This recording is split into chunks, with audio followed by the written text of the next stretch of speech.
Hi, hello, ನಮಸ್ಕಾರ ಸ್ನೇಹಿತರೆ ಎಲ್ಲರೂ ಹೇಗಿದ್ದೀರಾ? ಐ ಹೋಪ್ ಎಲ್ಲರೂ ಚೆನ್ನಾಗಿದ್ದೀರಾ ಅಂತೇಳಿ ಭಾವಿಸ್ತಾ ಇವತ್ತಿನ ಹೊಸ ವೀಡಿಯೋಗೆ ನಿಮ್ಮೆಲ್ರಿಗೂ ಸುಸ್ವಾಗತ ಸ್ನೇಹಿತರೆ ಇವತ್ತಿನ ವೀಡಿಯೋದ ಟಾಪಿಕ್ ಬಂದು ನಾವು ಮಿಡಲ್ ಕ್ಲಾಸ್ ಪೀಪಲ್ ಏನಿದ್ದೀವಲ್ಲ, ನಾವು ಮಾಡುವಂಥ ಕೆಲವೊಂದು 5 ಮಹಾ ತಪ್ಪುಗಳನ್ನ ನಾನು ಈ ವಿಡಿಯೋದಲ್ಲಿ ನಿಮಗೆ ವಿವರವಾಗಿ ಹೇಳ್ತಾ ಇದ್ದೀನಿ. ವಿಡಿಯೋನ ಸ್ಕಿಪ್ ಮಾಡದೆ ಪೂರ್ತಿಯಾಗಿ ನೋಡಿ. ವಿಡಿಯೋ ಇಷ್ಟ ಆದರೆ ಲೈಕ್ ಮಾಡಿ, ಹಾಗೆ ವಿಡಿಯೋನ ಶೇರ್ ಮಾಡಿ, ಹಾಗೆ ವಿಡಿಯೋ ರಿಲೇಟೆಡ್ ಕಮೆಂಟ್ಸ್ ಬಾಕ್ಸ್ಗಳಲ್ಲಿ ನಿಮ್ಮ ಅಭಿಪ್ರಾಯಗಳನ್ನ ಶೇರ್ ಮಾಡಿ ಅಂತ ಹೇಳ್ತಾ ವಿಡಿಯೋನ ಸ್ಟಾರ್ಟ್ ಮಾಡೋಣ. ಆದರೆ ಸ್ಟಾರ್ಟ್ ಮಾಡೋಕ್ಕೆ ಮುಂಚೆ ಯಾರೆಲ್ಲ ಹೊಸಬ್ರು ನನ್ನ ವಿಡಿಯೋ ನೋಡ್ತಾ ಇದ್ದೀರೋ ನನ್ನ ಚಾನಲ್ನ ಸಬ್ಸ್ಕ್ರೈಬ್ ಮಾಡ್ಕೊಳ್ಳಿ, ಹಾಗೆ ಬೆಲ್ ಐಕಾನ್ ಕ್ಲಿಕ್ ಮಾಡಿ ನೋಟಿಫಿಕೇಷನ್ ಆನ್ ಮಾಡ್ಕೊಳ್ಳಿ.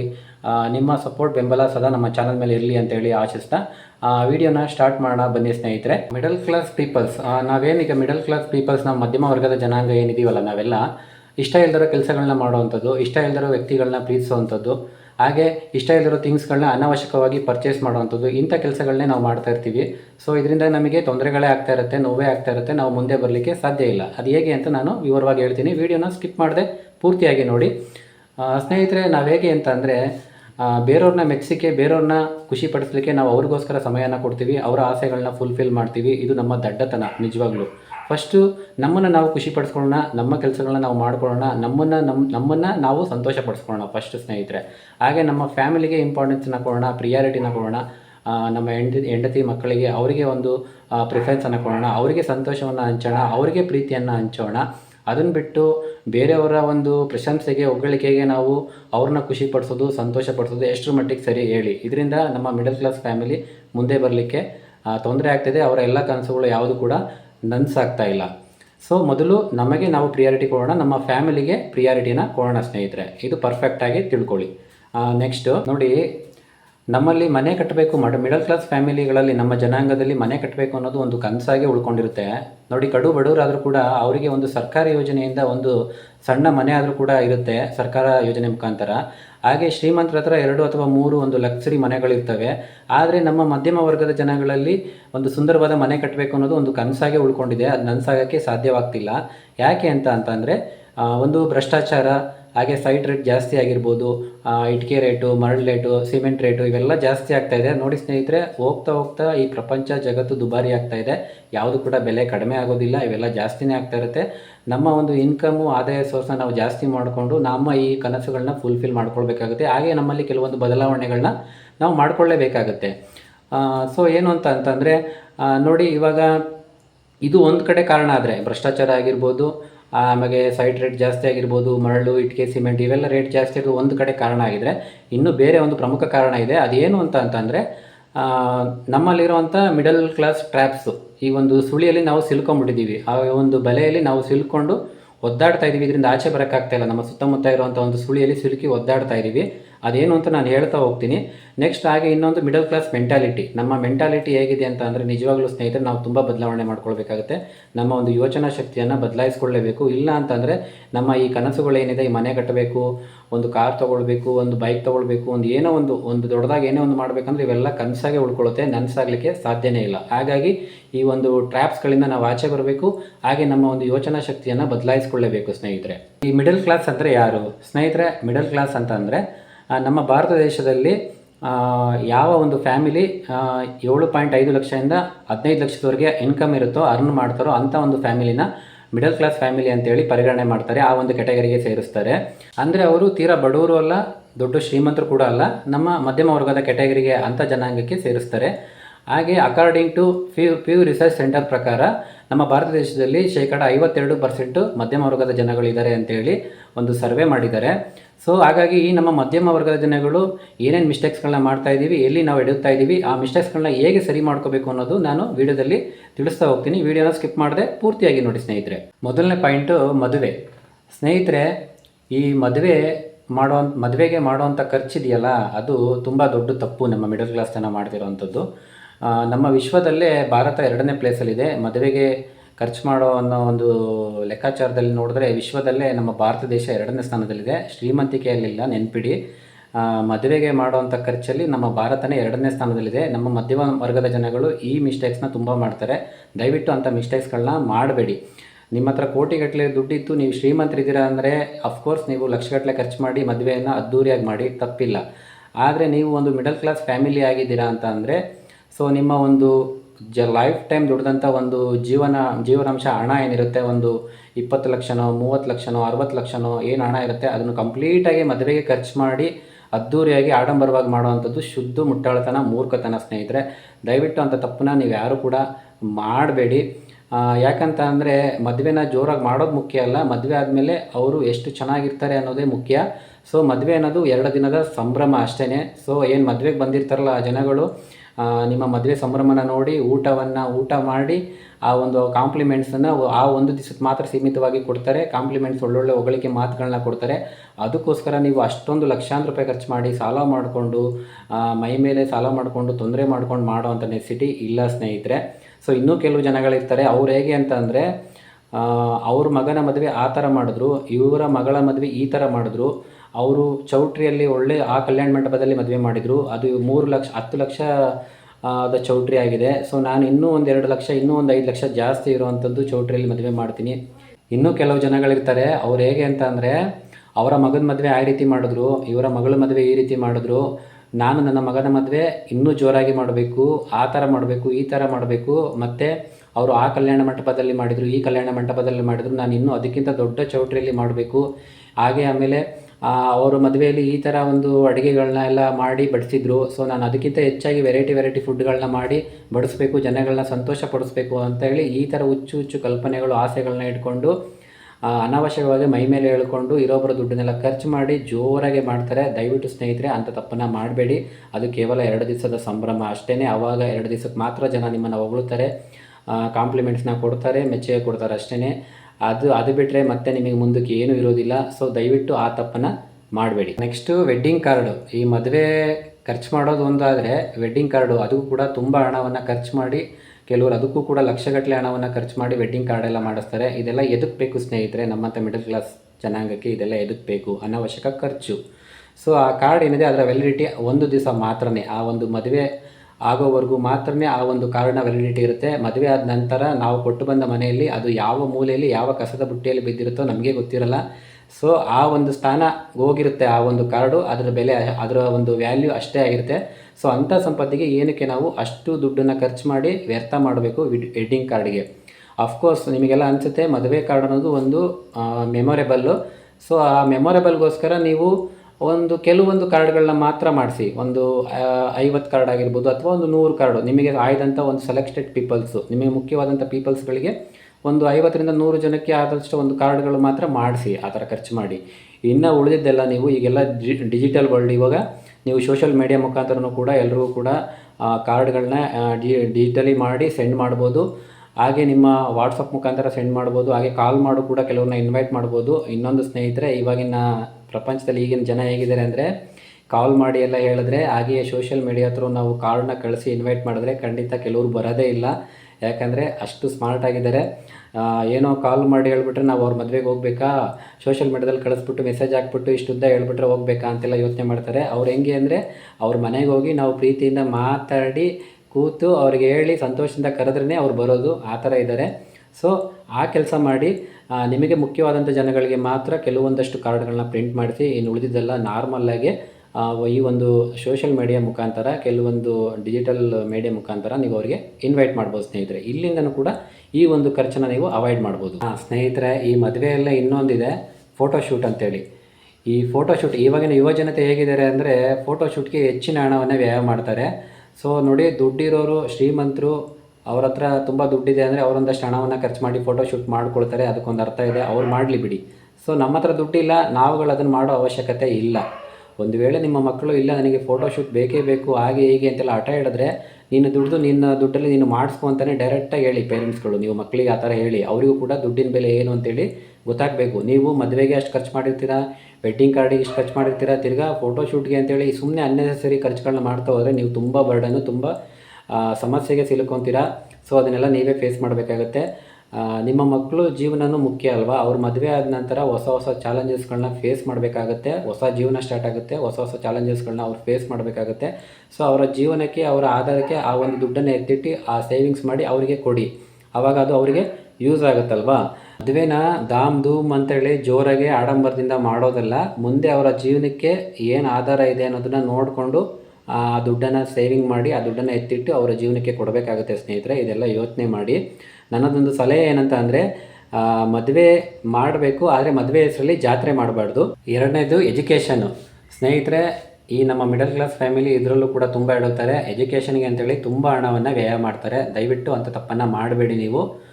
ಯಾಕಂತ ಅಂದರೆ ನೋಡಿ, ನಮ್ಮ ಮಗ ನಮ್ಮ ಮಗಳು ಇಂಥ ಕಾಲೇಜಲ್ಲೇ ಓದಬೇಕು, ಒಂದು ಹೈಯರ್ ಕಾಲೇಜು, ಹೈಯರ್ ಸ್ಕೂಲು, ಒಂದು ದೊಡ್ಡ ಕಾಲೇಜು, ದೊಡ್ಡ ಸ್ಕೂಲು, ಶೈನಿ ಇರುವಂಥ ಬಿಲ್ಡಿಂಗು, ಆಮೇಲೆ ಕಾಲೇಜ್ ಮುಂದೆ ಒಂದು ದೊಡ್ಡ ಗೇಟ್ ಇರುವಂಥದ್ದು, ಒಂದು ದೊಡ್ಡ ಗಾರ್ಡನ್ ಇರಬೇಕು, ಈ ಥರ ಎಲ್ಲ ಕಲ್ಪನೆ ಮಾಡ್ಕೊಂಡು, ಈ ಥರ ಎಲ್ಲ ಹುಚ್ಚು ಆಸೆಗಳನ್ನ ಇಟ್ಕೊಂಡು ಇಂಥ ಕಾಲೇಜಲ್ಲಿ, ಇಂಥ ಒಂದು ದೊಡ್ಡ ಸ್ಕೂಲಲ್ಲಿ ಕಾಲೇಜಲ್ಲಿ ಹೋದರೆ ನನ್ನ ಮಗ ಬುದ್ಧಿವಂತ ಆಗ್ತಾನೆ, ವಿದ್ಯಾವಂತ ಆಗ್ತಾನೆ, ಒಳ್ಳೆ ಶಿಕ್ಷಣ ಸಿಗುತ್ತೆ, ಈ ಥರ ಎಲ್ಲ ತಿಳ್ಕೊಂಡು ನೀವು ಎಡುತ್ತಾ ಇದ್ದೀರಾ ಸ್ನೇಹಿತರೆ. ನಿಮ್ಮ ಮಕ್ಕಳಲ್ಲಿ ಓದೋ ಆಸಕ್ತಿ ಇಲ್ಲ ಅಂತ ಅಂದರೆ ನೀವು ಎಂಥ ದೊಡ್ಡ ಕಾಲೇಜು ಸ್ಕೂಲಿಗೆ ಹಾಕಿದ್ರೂ ಏನು ಪ್ರಯೋಜನ ಬಂತು? ಸುಮ್ಮನೆ ದುಡ್ಡೆಲ್ಲ ವ್ಯರ್ಥ ಆಗುತ್ತೆ. ಮಕ್ಕಳಲ್ಲಿ ಓದೋ ಆಸಕ್ತಿ ಇತ್ತು, ಶ್ರದ್ಧೆ ಇತ್ತು ಅಂದರೆ ಖಂಡಿತ ಅವರೊಂದು ಸರ್ಕಾರಿ ಶಾಲೆಯಲ್ಲಿ ಓದಿದ್ರು ಕೂಡ ದೊಡ್ಡ ವ್ಯಕ್ತಿಗಳಾಗ್ತಾರೆ. ಯಾಕಂದರೆ ಇವತ್ತು ಎಷ್ಟೋ ಜನ ಸರ್ಕಾರಿ ಶಾಲೆಯಲ್ಲಿ ಓದಿ IPS IAS ಆಫೀಸರ್ಗಳಾಗಿದ್ದಾರೆ, ಒಳ್ಳೊಳ್ಳೆ ಪೊಸಿಷನಲ್ಲಿದ್ದಾರೆ. ಸೊ ಹಾಗಾಗಿ ನನ್ನ ಮಕ್ಕಳು ಸರ್ಕಾರಿ ಶಾಲೆಯಲ್ಲಿ ಓದಿದರೆ ಅವರಿಗೆ ಒಳ್ಳೆ ಶಿಕ್ಷಣ ಸಿಗೋದಿಲ್ಲ, ಅಲ್ಲಿ ಒಳ್ಳೆ ಶಿಕ್ಷಕರಿಲ್ಲ ಅನ್ನೋ ಒಂದು ಕೆಟ್ಟ ಒಂದು ಆಲೋಚನೆ, ಕೆಟ್ಟ ಮನೋಭಾವನೆಯನ್ನು ಈಗಲೇ ಇದ್ದರೆ ತೆಗೆದಾಕ್ಬಿಡಿ. ಅಂಥ ಒಂದು ಮನಸ್ಥಿತಿ ಇಟ್ಕೊಳ್ಬೇಡಿ. ಈ ಒಂದು ಕಾರಣಕ್ಕೆ ನೀವು ತುಂಬ ಲಕ್ಷಗಟ್ಟಲೆ ಖರ್ಚು ಮಾಡಿ ದೊಡ್ಡ ದೊಡ್ಡ ಸ್ಕೂಲಿಗೆಲ್ಲ ಹಾಕುವಂಥ ಅವಶ್ಯಕತೆ ಇಲ್ಲ ಸ್ನೇಹಿತರೆ. ಒಂದು ವೇಳೆ ನಿಮ್ಮ ಒಂದು ಫ್ಯಾಮಿಲಿಯ ಇನ್ಕಮ್, ವಾರ್ಷಿಕ ಆದಾಯ ಒಂದು 10 ಲಕ್ಷ, ಎಕ್ಸಾಂಪಲ್ ಒಂದು 10 ಲಕ್ಷ ಇತ್ತು ಅಂದರೆ ಅದರಲ್ಲಿ ಒಂದು 5 ಲಕ್ಷ ಸೇವಿಂಗ್ಸ್ ಮಾಡ್ತಿದ್ದೀರಾ ಅಂದರೆ ಅದರಲ್ಲಿ 1-2 ಲಕ್ಷ ನೀವು ಎಜುಕೇಷನ್ಗೆ ಹಾಕ್ತೀರಾ ಅಂದರೆ ಅದರಲ್ಲಿ ಒಂದು ಅರ್ಥ ಇದೆ. ಆದರೆ ನಿಮ್ಮ ಒಂದು ವಾರ್ಷಿಕ ಆದಾಯನೇ ಬರೀ 5-7 ಲಕ್ಷ ಇದೆ, ಅದರಲ್ಲಿ ಖರ್ಚೆಲ್ಲ ಕಳೆದು ಒಂದು 2 ಲಕ್ಷ ಉಳಿಯುತ್ತೆ. ಸೊ ಅದಕ್ಕೆ ಇನ್ನೂ 2 ಲಕ್ಷ ಸಾಲ ಮಾಡಿ ಮಕ್ಕಳಿಗೆ ಎಜುಕೇಷನ್ ಕೊಡಿಸ್ತೀನಿ ಅಂತೆಲ್ಲ ನೀವು ಹುಚ್ಚುಚ್ಚಾಗಿ ಏನೇನೋ ಮಾಡೋಕ್ಕೋದ್ರೆ ದೊಡ್ಡ ಸಮಸ್ಯೆಗೆ ಸಿಲ್ಕೊಳ್ತೀರಾ. ಸೊ ಅರ್ಥ ಮಾಡ್ಕೊಳ್ಳಿ, ಮಕ್ಕಳು ದೊಡ್ಡ ಕಾಲೇಜು, ದೊಡ್ಡ ಸ್ಕೂಲಲ್ಲಿ ಓದಿದ್ರೇ ಬುದ್ಧಿವಂತರು, ವಿದ್ಯಾವಂತರು, ದೊಡ್ಡ ಪೊಸಿಷನ್ಗೆ ಹೋಗ್ತಾರೆ ಅಂತ ಅಂದ್ಕೊಳ್ಳೋದು ತಪ್ಪು. ಸರ್ಕಾರಿ ಶಾಲೆಯಲ್ಲಿ ಓದಿದವರು ಕೂಡ ಅವರಲ್ಲಿ ಓದೋ ಒಂದು ಇಚ್ಛಾಶಕ್ತಿ, ಒಂದು ಆಸಕ್ತಿ ಇತ್ತು ಅಂದರೆ ಕೂಡ ಅವರು ಕೂಡ ಸರ್ಕಾರಿ ಶಾಲೆಯಲ್ಲಿ ಓದು ಕೂಡ ಒಂದು ಒಳ್ಳೆಯ ಸ್ಥಾನಕ್ಕೆ ಹೋಗ್ಬೋದು. ಇನ್ನು ಕೆಲವು ಪೇರೆಂಟ್ಸ್ ಹೇಗೆ ಅಂತ ಅಂದರೆ ಸ್ನೇಹಿತರೆ, ಅವರು ನರ್ಸರಿ, ಪ್ರೈಮರಿ ಎಜುಕೇಷನ್ಗೆ ಸಾಕಷ್ಟು ಹಣವನ್ನು ಖರ್ಚು ಮಾಡಿ ದೊಡ್ಡ ಸ್ಕೂಲ್ಗಳಿಗೆ ಹಾಕಿರ್ತಾರೆ. ಅದರ ಅವಶ್ಯಕತೆ ಇಲ್ಲ. ಏನಕ್ಕೆ ಅಷ್ಟೊಂದು ದುಡ್ಡು ಖರ್ಚು ಮಾಡಿ ಸೇರಿಸುವಂಥ ನೆಸಿಟಿ ಏನಿದೆ? ಈ ಥರ ಮಾಡೋದ್ರಿಂದ ನೆಕ್ಸ್ಟ್ ನಿಮಗೂ ಕೂಡ ಮುಂದಕ್ಕೆ ವಯಸ್ಸಾಗುತ್ತೆ. ಸೊ ನಿಮಗೂ ಕೂಡ ಒಂದು ಸಂಪಾದನೆ ಮಾಡುವಂಥ ಸಾಮರ್ಥ್ಯ ಕಡಿಮೆ ಆಗ್ತಾ ಹೋಗುತ್ತೆ. ಸೊ ಅದೆಲ್ಲ ಯೋಚನೆ ಮಾಡಿ. ಸೊ ಮುಂದೆ ಮಕ್ಕಳು ಬೆಳೆದು ದೊಡ್ಡವರಾದ ಮೇಲೆ ಅವರ ಒಂದು ಹೈಯರ್ ಎಜುಕೇಷನ್ಗೆ ನಿಮ್ಮ ಹತ್ರ ಹಣ ಕೇಳ್ತಾರೆ, ಒಂದು ದೊಡ್ಡ ಗಂಟೆ ಬೇಕಾಗುತ್ತೆ. ಇವಾಗಿನ ಇದರಲ್ಲಿ ಹೈಯರ್ ಎಜುಕೇಷನ್ಗೆ ತುಂಬ ಕಾಸ್ಟ್ಲಿ ಆಗುತ್ತೆ, ತುಂಬ ಖರ್ಚಾಗುತ್ತೆ. ಒಂದು ವೇಳೆ ನಿಮ್ಮ ಮಕ್ಕಳು ಈ ಥರ ಕಾಂಪಿಟೇಟಿವ್ ಎಕ್ಸಾಮು ಇದೆಲ್ಲ ಕ್ರಾಸ್ ಮಾಡಿ ಪಾಸ್ ಮಾಡಿ ಗೋರ್ಮೆಂಟ್ ಮೆರಿಟ್ನಲ್ಲಿ ಒಂದು ಗೋರ್ಮೆಂಟ್ ಸೀಟ್ ಸಿಕ್ಕಿದ್ರೆ ಪರವಾಗಿಲ್ಲ, ಇಲ್ಲ ಅವರು ಒಂದು ದೊಡ್ಡ ಪ್ರತಿಷ್ಠಿತ ಶಿಕ್ಷಣ ಸಂಸ್ಥೆಯಲ್ಲೇ ವ್ಯಾಸಂಗ ಮಾಡಬೇಕು, ಓದಬೇಕು ಅಂತಂದರೆ ಸಾಕಷ್ಟು ಲಕ್ಷಗಟ್ಟಲೆ ಹಣ ಖರ್ಚಾಗುತ್ತೆ. ನೀವು ಪ್ರೈಮರಿ ನರ್ಸರಿಯಲ್ಲಿ ಅಷ್ಟೊಂದು ಹಣ ಖರ್ಚು ಮಾಡಿ ಓದಿಸಿದ್ರೆ ಮುಂದೆ ಹೈಯರ್ ಎಜುಕೇಷನ್ಗೆ ನಿಮ್ಮ ಹತ್ರ ದುಡ್ಡೇಲಿರುತ್ತೆ? ದುಡ್ಡೇ ಸೇವಿಂಗ್ ಮಾಡಿರಲ್ಲ, ಎಲ್ಲ ಅಲ್ಲೇ ಖರ್ಚು ಮಾಡಿಬಿಡ್ತೀರಾ. ಸೊ ಈ ಥರ ಎಲ್ಲ ಸಮಸ್ಯೆಗಳು ಸೃಷ್ಟಿಯಾಗುತ್ತೆ. ಸೊ ಎಜುಕೇಷನ್ ಅನ್ನೋ ವಿಚಾರದಲ್ಲೂ ಕೂಡ ನೀವು ಭಾಳ ಯೋಚನೆ ಮಾಡಿ ಒಂದು ಎಚ್ಚರಿಕೆಯಿಂದ ಒಂದು ಹೆಜ್ಜೆಯನ್ನು ಮುಂದಿಡಿ ಸ್ನೇಹಿತರೆ. ಇದು ಒಂದು ನನ್ನ ಒಂದು ಮನವಿ. ನೆಕ್ಸ್ಟು 3ನೇದು ಎಮರ್ಜೆನ್ಸಿ ಫಂಡ್. ಸ್ನೇಹಿತರೆ, ಇದು ಕೂಡ ಭಾಳ ಮುಖ್ಯ ನಮ್ಮ ಮಿಡಲ್ ಕ್ಲಾಸ್ ಫ್ಯಾಮಿಲಿಗೆ. ಇದು ಎಲ್ಲರೂ ಕೂಡ ಎತ್ತಿಡಲೇಬೇಕು. ಮೇಯ್ನಾಗಿ ನಮ್ಮ ಮಿಡಲ್ ಕ್ಲಾಸ್ ಫ್ಯಾಮಿಲಿಗಳು ನಾವೇನಿದ್ದೀವಿ, ಎಮರ್ಜೆನ್ಸಿ ಫಂಡ್ ಅನ್ನೋದನ್ನು ನಾವು ನಮ್ಮ ಜೀವನಾಂಶಕ್ಕೆ ಎತ್ತಿಡಲೇಬೇಕಾಗುತ್ತೆ. ಯಾಕಂದರೆ ಇವತ್ತಿನ ಕಾಲದಲ್ಲಿ ಯಾವಾಗ ಏನಾಗುತ್ತೆ ಅಂತ ಹೇಳಲಿಕ್ಕಾಗೋದಿಲ್ಲ. ಸೊ ನಾವು ಹೇಗೆ ಒಂದು ಸೇವಿಂಗ್ಸು, ಇನ್ವೆಸ್ಟ್ಮೆಂಟ್ ಅಂತೆಲ್ಲ ಏನೆಲ್ಲ ಪ್ಲ್ಯಾನಿಂಗ್ ಇಟ್ಕೊಂಡು ಮಾಡ್ತಾ ಇರ್ತೀವಿ, ಅದೇ ಥರ ಎಮರ್ಜೆನ್ಸಿ ಫಂಡ್ ಅಂತೇಳಿ ಒಂದಷ್ಟು ಹಣವನ್ನು ನಾವು ಎತ್ತಿಡಬೇಕಾಗುತ್ತೆ. ಸೊ ಇದು ನಮ್ಮ ಕಷ್ಟ ಕಾಲದ ಸಮಯದಲ್ಲಿ ನಮಗೆ ಉಪಯೋಗಕ್ಕಾಗುತ್ತೆ, ನಮ್ಮ ಜೀವನಾಂಶಕ್ಕೆ ಆಗುತ್ತೆ. ಹೇಗೆ ಅಂತಂದರೆ, ಉದಾಹರಣೆಗೆ ಒಬ್ಬ ವ್ಯಕ್ತಿ ಒಂದು ಫ್ಯಾಮಿಲಿ ನಡೆಸ್ತಾ ಇದ್ದಾನೆ, ಒಂದು ಫ್ಯಾಮಿಲಿನ ನಿಭಾಯಿಸ್ತಾ ಇದ್ದಾನೆ ಅಂತ ಅಂದರೆ, ಅವನು ಕಷ್ಟಪಟ್ಟು ದುಡಿದು ಬಂದು ಫ್ಯಾಮಿಲಿ ನಿಭಾಯಿಸ್ತಾ ಇದ್ದಾನೆ ಅಂತ ಅಂದರೆ, ಅಚಾನಕ್ಕಾಗಿ ಅವನ ವೃತ್ತಿ ಜೀವನಕ್ಕೆ ಅವನ ಒಂದು ಜಾಬ್ ಏನಾದರೂ ಪ್ರಾಬ್ಲಮ್ ಆಗಿ 1-2 ತಿಂಗಳು ಸ್ಯಾಲ್ರಿ ಹೋಲ್ಡ್ ಆಯಿತು, ಅಥವಾ ಈ ಕೊರೋನಾ ಅಂತೆಲ್ಲ ಬಂತಲ್ಲ, ಆ ಥರ ಪ್ಯಾಂಡಮಿಕ್ ಸೀಸನ್ ಅಂತ ಏನಾದರೂ ಆಯಿತು ಅಂತ ಅಂದರೆ, ಒಂದು 4-5 ತಿಂಗಳು ಲಾಕ್ಡೌನು, ಈ ಥರ ಏನಾದರೂ ಒಂದು ಸಮಸ್ಯೆ ಆಯಿತು ಅಂತಂದರೆ ಎಮರ್ಜೆನ್ಸಿಗೆ, ಅಂಥ ಟೈಮಲ್ಲಿ ನಾವೇನು ಸೇವಿಂಗ್ಸ್, ಇನ್ವೆಸ್ಟ್ಮೆಂಟ್ ಅಂತೆಲ್ಲ ಏನು ಮಾಡಿರ್ತೀವೋ ಅದನ್ನು ಹೊರತುಪಡಿಸಿ ಇನ್ವೆಸ್ಟ್ಮೆಂಟ್ ಫಂಡ್ ಅಂತೇಳಿ ಒಂದು ಸಪ್ರೇಟಾಗಿ ಎತ್ತಿಡಬೇಕಾಗುತ್ತೆ. ಸೊ ಅಂಥ ಸಮಯದಲ್ಲಿ ಈ ಒಂದು ಫಂಡು ನಮಗೆ ಕಷ್ಟ ಕಾಲಕ್ಕೆ ತುಂಬ ಯೂಸ್ಫುಲ್ ಆಗುತ್ತೆ. ಅದ್ರ ಜೊತೆಗೆ ನೀವು ಟರ್ಮ್ ಇನ್ಶೂರೆನ್ಸ್ ಅಂತ ಹೇಳಿ ಅದನ್ನು ಕೂಡ ಮಾಡಿಸ್ಬೇಕಾಗತ್ತೆ, ತೊಗೊಳ್ಬೇಕಾಗತ್ತೆ. ಇದು ಭಾಳ ಮುಖ್ಯ. ಒಬ್ಬ ವ್ಯಕ್ತಿ ತನ್ನ ಫ್ಯಾಮಿಲಿನ ಎಷ್ಟೇ ಕೇರ್ ಮಾಡಿದ್ರು, ಎಷ್ಟೇ ಪ್ರೀತಿಯಿಂದ ನೋಡಿಕೊಂಡ್ರು, ಅವನೇನಾದರೂ ಇನ್ಶೂರೆನ್ಸ್ ಮಾಡಿಸಿಲ್ಲ ಅಂತ ಅಂದರೆ ಅದು ಒಳ್ಳೆ ಕೇರ್ ಅಂತೇಳಿ ಅನ್ಸ್ಕೊಳ್ಳೋದಿಲ್ಲ, ಅದು ತಪ್ಪಾಗುತ್ತೆ. ಸೊ ಹಾಗಾಗಿ ನನ್ನ ಒಂದು ರಿಕ್ವೆಸ್ಟು, ನೀವೆಲ್ಲರೂ ಕೂಡ ಒಂದು ಫ್ಯಾಮಿಲಿ ಇನ್ಶೂರೆನ್ಸ್, ಟರ್ಮ್ ಇನ್ಶೂರೆನ್ಸ್ ಆಗಿರ್ಬೋದು, ಹಾಗೆ ಲೈಫ್ ಇನ್ಶೂರೆನ್ಸ್, ಹಾಗೆ ಹೆಲ್ತ್ ಇನ್ಶೂರೆನ್ಸ್, ಇದೆಲ್ಲ ಮಸ್ಟ್ ಆ್ಯಂಡ್ ಶುಡ್ ಮಾಡಿಸ್ಲೇಬೇಕು. ಯಾಕಂದರೆ ನಿಮಗೆಲ್ಲ ಗೊತ್ತಿದೆ, ಇವತ್ತು ಮನುಷ್ಯನ ಜೀವನ ನೀರಿನ ಮೇಲೆ ಗುಳ್ಳೆ ಇದ್ದಂಗೆ. ಯಾವಾಗ ಏನಾಗುತ್ತೆ ಅಂತ ಹೇಳಲಿಕ್ಕೆ ಬರಲ್ಲ. ಅಚಾನಕ್ಕಾಗಿ ನಮಗೇನಾದರೂ ಸಮಸ್ಯೆ ಆಗಿ ಇನ್ ಕೇಸ್ ನಾವೇನಾದರೂ ಅಪಾಯದಲ್ಲಿ ಅಥವಾ ಡೆತ್ ಆದರೆ, ಅಂಥ ಸಿಚುವೇಶನ್ ಏನಾದರೂ ಬಂತು ಅಂತ ಅಂದರೆ, ಇಲ್ಲ ನಮ್ಮ ಜಾಬ್ ಕಳ್ಕೊಂಡು ಏನಾದರೂ ಸಮಸ್ಯೆಗೆ ಸಿಗಾಕೊಂಡ್ವಿ ಅಂತಂದರೆ, ಅಂಥ ಟೈಮಲ್ಲಿ ಈ ಒಂದು ಇನ್ಶೂರೆನ್ಸ್ ನಮಗೆ ನೆರವಾಗುತ್ತೆ ಸ್ನೇಹಿತರೆ. ಹಾಗಾಗಿ ಇನ್ ಕೇಸ್ ನಾವೇನಾದರೂ ಸಮಸ್ಯೆ ಆಗಿ ನಾವೇನಾದರೂ ಅಚಾನಕ್ಕಾಗಿ ಡೆತ್ ಆದರೂ ಕೂಡ ನಮ್ಮ ಒಂದು ಅನುಪಸ್ಥಿತಿಯಲ್ಲೂ ಕೂಡ ನಮ್ಮ ಫ್ಯಾಮಿಲಿನ ಸೆಕ್ಯೂರ್ ಮಾಡುತ್ತೆ ಈ ಒಂದು ಟರ್ಮ್ ಇನ್ಶೂರೆನ್ಸ್. ಹಾಗಾಗಿ ಇದು ಭಾಳ ಮುಖ್ಯ. ಎಲ್ಲರೂ ಕೂಡ ಮಸ್ಟ್ ಆ್ಯಂಡ್ ಶುಡ್ ಮಾಡಿಸಿ ಸೆಕ್ಯೂರ್ ಆಗಿರಿ. ನೆಕ್ಸ್ಟ್ 4ನೇದು ಸಾಲ ಮಾಡೋದು. ಸ್ನೇಹಿತರೆ, ಎದಕ್ಕೆ ಬೇಕು ಸಾಲ ಮಾಡಿ? ನಮ್ಮಂಥ ಮಿಡಲ್ ಕ್ಲಾಸ್ ಪೀಪಲ್ಗಳು ಸಾಲ ಮಾಡಿ ಒಂದು ಲಕ್ಸುರಿ ಕಾರು, ಒಂದು ಲಕ್ಸುರಿ ಮೊಬೈಲು, ಸ್ಮಾರ್ಟ್ಫೋನನ್ನು ತೊಗೊಳ್ಳೋವಂಥ ನೆಸಿಟಿ ಏನಿದೆ? ಎದಕ್ಕೆ ಬೇಕು? ಶ್ರೀಮಂತರಿಗೆ ಆಗುತ್ತೆ, ನಡೆಯುತ್ತೆ. ಅವ್ರ ಹತ್ರ ಇನ್ಕಮ್ ಇದೆ, ಅವ್ರ ಹತ್ರ ಬೇಜಾನ್ ದುಡ್ಡಿರುತ್ತೆ, ಅವ್ರು ತೊಗೊಳ್ತಾರೆ, ಅವ್ರದ್ದು ನಡೆಯುತ್ತೆ. ಯಾಕಂದರೆ ಇನ್ಕಮ್ ಸೋರ್ಸ್ ತುಂಬ ಇರುತ್ತೆ. ಸೊ ನಮ್ಮಂಥ ಮಿಡಲ್ ಕ್ಲಾಸ್ ಫ್ಯಾಮಿಲಿಗಳು ನಾವು ಎದಕ್ಕೆ ನಮ್ಮ ಕೈಗೆ ಮೀರಿ, ಆಸೆಗೂ ಮೀರಿ ಒಂದು ದೊಡ್ಡ ಒಂದು ಲಕ್ಸುರಿ ಕಾರ್ ಇಂಥದ್ದೇ ಬೇಕು, ಇಂಥ ಒಂದು ಸ್ಮಾರ್ಟ್ಫೋನೇ ಬೇಕು, ಆ ಥರ ಎಲ್ಲ ಆಸೆ ಬಿದ್ದು ಒಂದು EMI ಮಾಡಿ ಸಾಲ ಮಾಡಿ ತೊಗೊಳ್ಳೋವಂಥ ನೆಸಿಟಿ ಏನಿದೆ? ಅವಶ್ಯಕತೆ ಇಲ್ಲ. ಸೊ ಇದು ಕೂಡ ನಾವು ಸಾಲ ಸುಳಿಗೆ ಸಿಗಾಕೊಳ್ತೀವಿ. ಸೊ ನಮಗೇನು ಅಂಥ ಲಕ್ಸುರಿ ಕಾರೇ ಬೇಕಾಗಿಲ್ಲ. ಒಂದು ನಾರ್ಮಲಾಗಿ ಲೋ ಬಜೆಟ್ ಕಾರ್ನಲ್ಲೂ ಕೂಡ ನಾವು ಎಲ್ಲಿಂದ ಎಲ್ಲಿಗೆ ಬೇಕಾದರೂ ಹೋಗ್ಬೋದು, ಖುಷಿಯಾಗಿ ಸುತ್ತಾಡ್ಬೋದು. ನಮ್ಮ ಮನಸ್ಸು, ನಮ್ಮ ಯೋಚನಾ ಶಕ್ತಿ ಸರಿಯಾಗಿರಬೇಕು ಅಷ್ಟೇ. ಹಾಗೆ ಸ್ಮಾರ್ಟ್ಫೋನ್ ಇವಾಗೆಲ್ಲ 15-20 ಸಾವಿರಕ್ಕೆಲ್ಲ, 15-20 ಸಾವಿರ ರೂಪಾಯಿಗೆಲ್ಲ ಒಳ್ಳೊಳ್ಳೆ ಫೋನೇ ಸಿಗುತ್ತೆ. ಸೊ ಅದರಲ್ಲೂ ಕೂಡ ಎಲ್ಲ ಆಪ್ರೇಷನ್ಸು ಮಾಡ್ಬೋದು, ಎಲ್ಲ ಆಪ್ರೇಟ್ ಮಾಡ್ಬೋದು, ಎಲ್ಲ ಫ್ಯೂಚರ್ಸು ಕೂಡ ಇರುತ್ತೆ. ಸೊ ಹಾಗಾಗಿ ಇಂಥ ಒಂದು ದುಬಾರಿ ಇರ್ತಕ್ಕಂಥ ಬೆಲೆ ಇರ್ತಕ್ಕಂಥ ಫೋನ್ ಆಗಿರ್ಬೋದು, ಕಾರ್ಗಳಿಗೆ ಇರ್ಬೋದು, ಐಷಾರಾಮಿ ಕಾರ್ಗಳಿಗೆ ಈ ಥರ ಎಲ್ಲ ಆಸೆ ಬಿದ್ದು ಸಾಲ ಮಾಡಿ EMI ಮಾಡಿ ತೊಗೊಳ್ಳೋಂಥ ನೆಸಿಟಿ ಇಲ್ಲ. ಇದಕ್ಕೆಲ್ಲ ಕಡಿವಾಣ ಹಾಕಬೇಕು ಸ್ನೇಹಿತರೆ. ನಮ್ಮ ಹತ್ರ ಎಷ್ಟು ದುಡ್ಡಿದೆಯೋ ಅಷ್ಟರಲ್ಲೇ ಏನು ತೊಗೊಳ್ಬೇಕೋ ಅದನ್ನು ಖರ್ಚು ಮಾಡಿ ಅಷ್ಟರಲ್ಲೇ ಲೈಫನ್ನು ಲೀಡ್ ಮಾಡೋಣ. ಅತಿಯಾದ ಆಸೆ ಬೇಡ. ಹಾಗೆ ನೋಡಿ, ಈಗ ಬಿಸ್ನೆಸ್ ಲೋನ್ ಆಗಿರ್ಬೋದು, ಸೈಟ್ ಪರ್ಚೇಸ್ ಲೋನ್ ಆಗಿರ್ಬೋದು, ಹಾಗೆ ಹೋಮ್ ಲೋನ್ ಆಗಿರ್ಬೋದು, ಇದಕ್ಕೆಲ್ಲ ಸಾಲ ಮಾಡೋದ್ರಲ್ಲಿ ಒಂದು ಅರ್ಥ ಇದೆ. ಯಾಕಂದರೆ ಇವೆಲ್ಲ ಅಸೆಟ್ ಕ್ರಿಯೇಷನ್ ಮಾಡುವಂಥದ್ದು. ನಿಮ್ಮ ಕಷ್ಟ ಕಾಲಕ್ಕೆ ಒಂದು ದೊಡ್ಡ ಅಸೆಟ್ ಆಗಿ ಪರಿವರ್ತನೆ ಆಗ್ತವೆ. ಇವೆಲ್ಲ ಅಪ್ರಿಷಿಯೇಟಿಂಗ್ ಅಸೆಟ್ಗಳು ಇವೆಲ್ಲ. ಸೊ ಹಾಗಾಗಿ ಇದರಲ್ಲಿ ನೀವು ಸಾಲ ಮಾಡಿ ತೊಗೊಳ್ಳೋವಂಥದ್ದು, ಇದರಲ್ಲೊಂದು ಅರ್ಥ ಇದೆ. ಸೊ ಅನಾವಶ್ಯಕವಾಗಿ ಬ್ಯಾಡದೇ ಇರೋದಕ್ಕೆಲ್ಲ ನೀವು EMI ಮಾಡಿ ಸಾಲ ಮಾಡಿ ಸುಮ್ಮನೆ ದುಂದು ವೆಚ್ಚ ಮಾಡಬೇಡಿ ಹಣವನ್ನು. ನೆಕ್ಸ್ಟ್ 5ನೇದು ಫೈನಾನ್ಷಿಯಲ್ ಪ್ಲ್ಯಾನಿಂಗ್. ಇದು ಕೂಡ ಮುಖ್ಯ ಸ್ನೇಹಿತರೆ.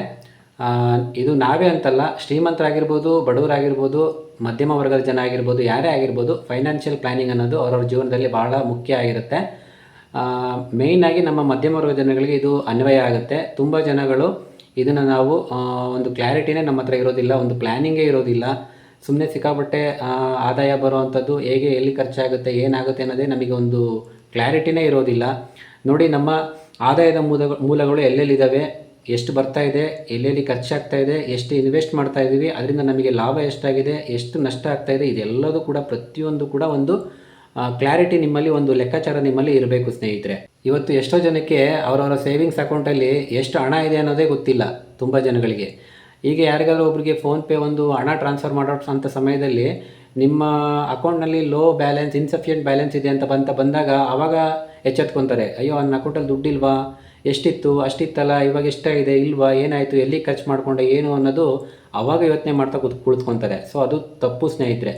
ನಿಮ್ಮ ಆದಾಯದ ಮೂಲಗಳು ಯಾವುದ್ಯಾವುದಿದೆ, ಎಲ್ಲೆಲ್ಲಿಂದ ಬರ್ತಾ ಇದೆ, ಆ ಆದಾಯದಲ್ಲಿ ಎಷ್ಟು ಖರ್ಚಾಗ್ತಾ ಇದೆ ನಿಮ್ಮ ಫ್ಯಾಮಿಲಿಗೆ, ಸೊ ನೀವು ಬೇರೆ ಒಂದು ವ್ಯವಹಾರಕ್ಕೆ ಎಷ್ಟು ಇನ್ವೆಸ್ಟ್ ಮಾಡ್ತಾ ಇದ್ದೀರಾ, ಆ ಇನ್ವೆಸ್ಟ್ಮೆಂಟಿಂದ ನಿಮಗೆ ಎಷ್ಟು ಆದಾಯ ಬರ್ತಿದೆ, ಎಷ್ಟು ನಷ್ಟ ಆಗ್ತಿದೆ, ಅದು ಕೂಡ ಒಂದು ಲೆಕ್ಕಾಚಾರ, ಒಂದು ಕ್ಲಾರಿಟಿ ಇರಬೇಕು. ಆವಾಗ ಆ ಒಂದು ನಷ್ಟ ಆಗ್ತಿರೋದನ್ನು ನೀವು ಅವಾಯ್ಡ್ ಮಾಡ್ಬೋದು, ಆ ಒಂದು ದಾರಿನ ನೀವು ಕಟ್ ಮಾಡ್ಬೋದು ಸ್ನೇಹಿತರೆ. ಇವೆಲ್ಲ ಸ್ನೇಹಿತರೆ ನಮ್ಮ ಉತ್ತಮ ಫೈನಾನ್ಷಿಯಲ್ ಹ್ಯಾಬಿಟ್ಸ್ನ ರೂಢಿಸ್ಕೊಳ್ಳೋಕ್ಕೆ ಮೊದಲನೇ ಹೆಜ್ಜೆ ಆಗಿರುತ್ತೆ ಸ್ನೇಹಿತರೆ. ಸೊ ಇದಾಗಿತ್ತು ಸ್ನೇಹಿತರೆ ಇವತ್ತಿನ ವಿಡಿಯೋದ ಒಂದು ಟಾಪಿಕ್ಕು, ವಿಚಾರಗಳು.